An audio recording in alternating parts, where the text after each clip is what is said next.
Hay un posteo que hoy a la mañana les comentaba en el Facebook del programa, un posteo entre tantos que sucedieron a los episodios insólitos de estos días, que habla de una definitiva capuzotización de la política en su formato campaña. Que entre paréntesis o sin ellas, más allá de rendir homenajes y hacer referencias a Diego Capusotto, además de su inmenso talento están las genialidades de Saborido, que también deben ser reconocidas. ¿Y cómo? El comentario a que hice mención alude en verdad a Florencio Randazzo y su spot, inconcebible, si acaso puede intentarse un adjetivo capaz de calificar la ficcionalización de su supuesto diálogo con Cristina Fernández en 2015. Cabría inferir que Ramiro Agulla no está pasando por su mejor momento creativo, pero en definitiva siempre es el candidato, o en este caso el precandidato, quien aprueba o desaprueba lo que haga su creativo publicitario. La referencia al crédito de Chivilcoy, sin embargo, podría abarcar el tono conjunto de la campaña y de los afanes opositores en particular, aunque con alguna aclaración que irá a líneas adelante en unos minutos, porque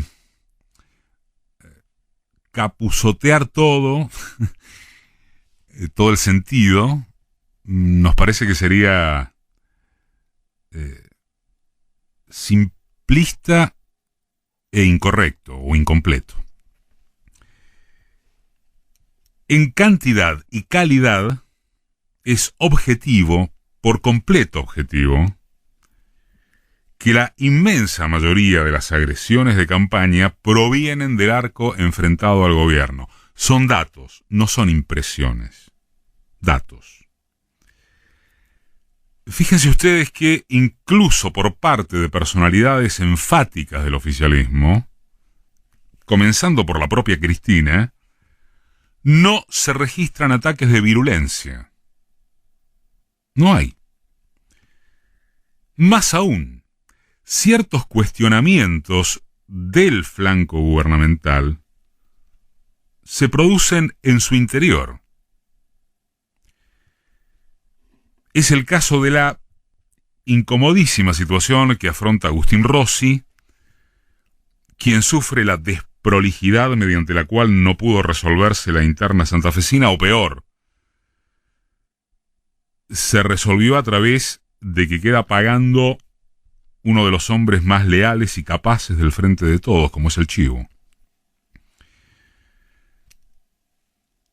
Pueden comprenderse razones electorales estratégicas que hayan conducido hacia el respaldo oficial o cristinista a la nómina a los candidatos del gobernador Perotti. En cambio, es imposible justificar la desconexión intestina demostrada otra vez por este papelón doloroso del gobierno, que produjo una fisura importante en la muestra de unidad tan correctamente privilegiada por el oficialismo, y nada menos que en una provincia clave.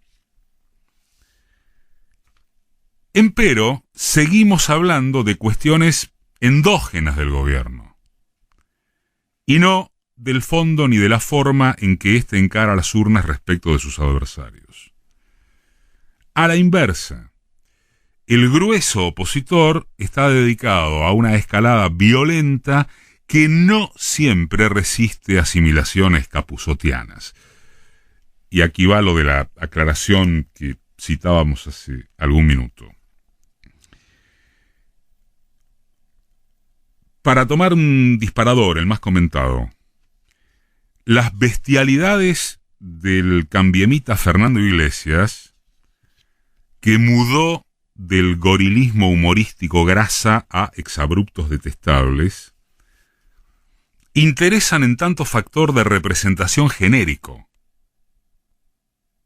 no como solo indicativo de un personaje muy menor de la política argentina. ¿Representación de qué? ¿De misoginia extendida entre los oferentes electorales de la oposición? No. No. Es, primero, el sello de a qué deben entregar sus esfuerzos, al no haber manera, sencillamente porque no la tienen, de que brinden ideas, ni siquiera novedosas, apenas a secas, de proyectos más o menos estructurales. ¿El oficialismo sí tiene esas ideas? Pongamos la respuesta como dudosa.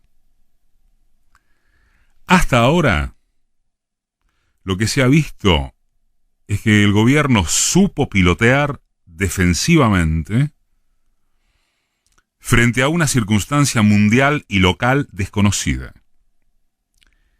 Lo que es consiste en lo que está.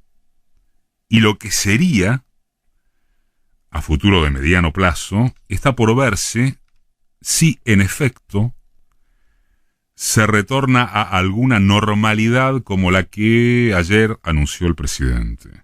Modelo de país, tipo de producción, relaciones externas, acuerdo con acreedores en cuáles condiciones, etc. No es eso lo que anunció el presidente, sino lo que implica alguna normalidad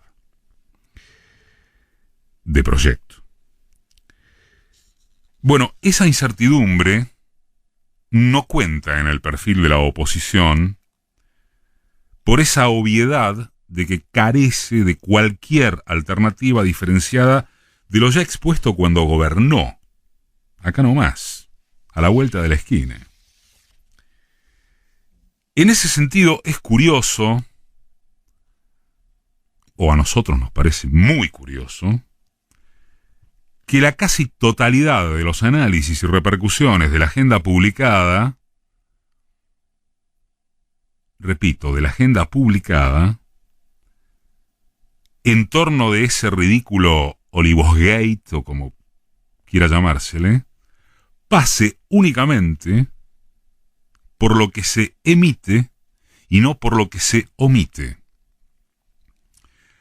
A lo sumo, alguna frivolidad pretenciosa lleva a que el bruto de Iglesias y su coequiper Waldorf en rigor se las arregló para desviar un eje que venía transitando por las peleas aparentemente virulentas entre radicales culposos y macristas asumidos. Y entonces se entró en una, para nosotros, dinámica entendible pero lamentable, por la que, sin perjuicio de la necesidad de condenar semejantes mostranzas de machismo asqueroso, el núcleo atiende provocaciones en vez de desnudar lo que se oculta tras ellas.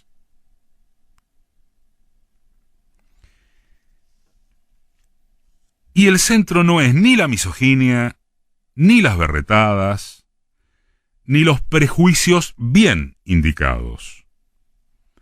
Es que esos recursos son para evitar otros debates y propuestas sobre economía, trabajo, empleo, inflación, poderes concentrados, corrupción también, pero no por nada los cambiemitas prefieren abordarla alrededor de quienes visitaron la quinta presidencial en cuarentena. Bulín mataría a Pepín, digamos. De vuelta entre paréntesis o sin ellas, Macri sigue en Europa y ya no está varado, ¿eh?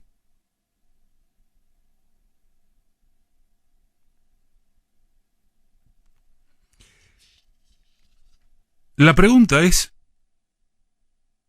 cómo se cayó en hablar sobre la tamaña imbecilidad de los visitantes de Olivos, salvo aspirar a que el presidente debía ser una anacoreta con Zoom, y otra vez de vuelta, sin perjuicio de que además del presidente serlo debe parecerlo, y que deben cuidarse aspectos simbólicos.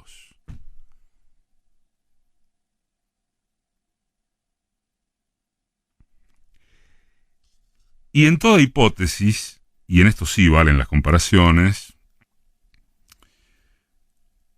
resulta que la mesa judicial macrista frecuentadora de la residencia es menos grave que una actriz o un peluquero concurrentes.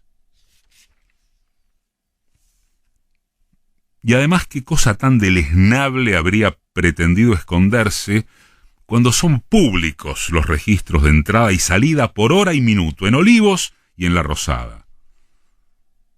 Por eso también hay que cuidarse, gente. A ver. O la pregunta es cuánto de esto le importa mucho más a los medios que al común de la gente.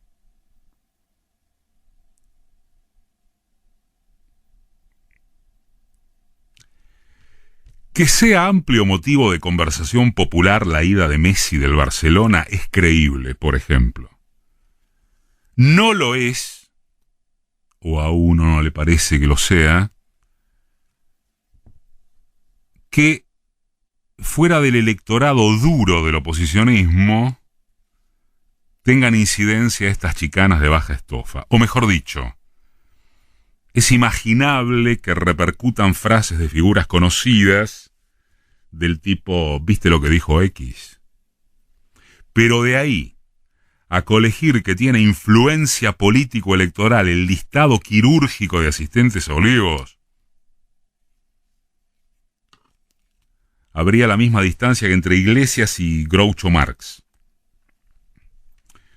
Son manifestaciones extremistas que, en su significado último, no varían respecto de Heidi como vecina de todos los argentinos, Macri apuntando que el populismo es peor que la pandemia,